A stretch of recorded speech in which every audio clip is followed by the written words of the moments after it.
Good afternoon. আজকে আমি বাটা মাছের রেসিপি নিয়ে চলে এসেছি। আমি এখানে বাটা মাছ ভালো করে ভেজে নিয়েছি।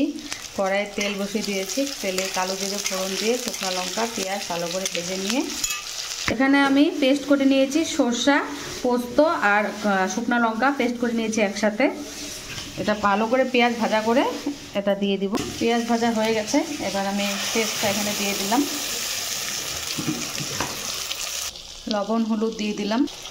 মশলা বেশি ভাজবো না, কারণ সর্ষে যদি তেতো হয়ে যায় তাই বেশি ভাজবো না। এটা হয়ে গেছে, এবার এখানে আমি জল দিয়ে দেবো।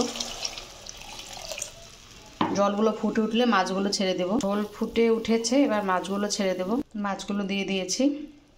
এত শর্ট টাইমে বন্ধুরা আমি ভালো করে দেখাতে পারি না, তাই এভাবেই দেখাচ্ছি। বাটা মাছের সর্ষে বাটা ঝাল আমার রেডি। আমি উপর দিয়ে কাঁচা লঙ্কা ধনেপাতা দিয়ে দিয়েছি। Bye bye.